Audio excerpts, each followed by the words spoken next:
But first, more front page headlines today exposing yet more disturbing signs that the Voice debate is not going to be fair.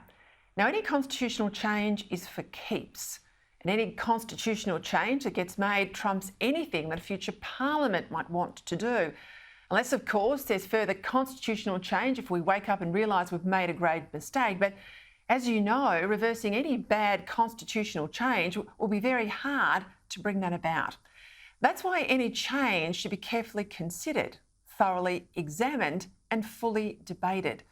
But that's not what the government wants for its Indigenous voice to the Parliament. It wants you to vote yes to a far-reaching constitutional change that's about establishing coast sovereignty with Aboriginal Australians, not just recognition on the mere word of the Prime Minister.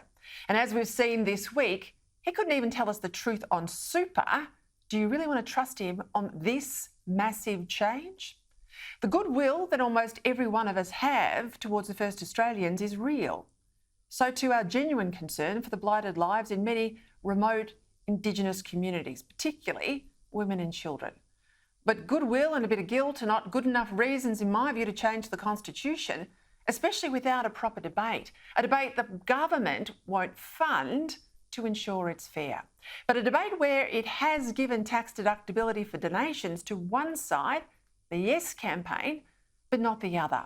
And where it has announced it will spend millions and millions of your money as taxpayers to counter so-called misinformation, which I read as just police speak for running a propaganda campaign for the Yes case.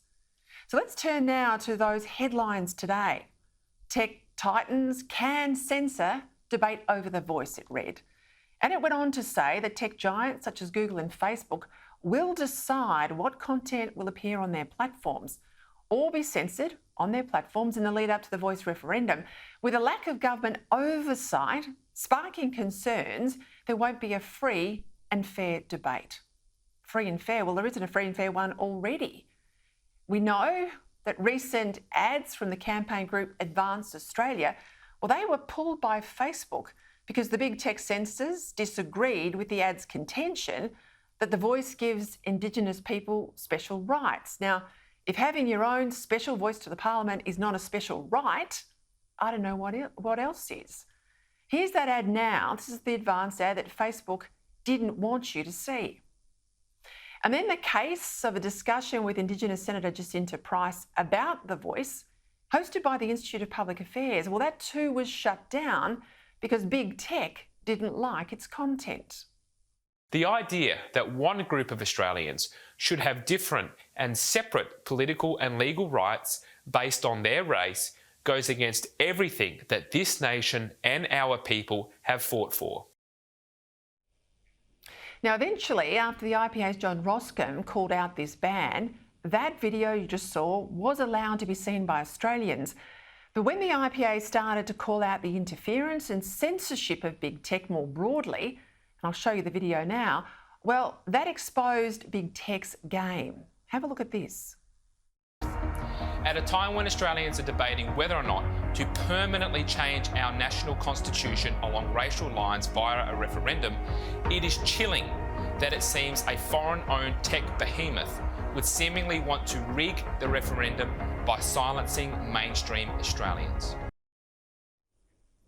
That video helping you understand what's going on behind the scenes involving big tech was published in September last year. It was rejected by Facebook on the day it was published, and to date, that prohibition has not been lifted. The IPA is now asking the federal government to guarantee that big tech will treat the referendum campaign like an election campaign and be required under law to give both sides a fair go.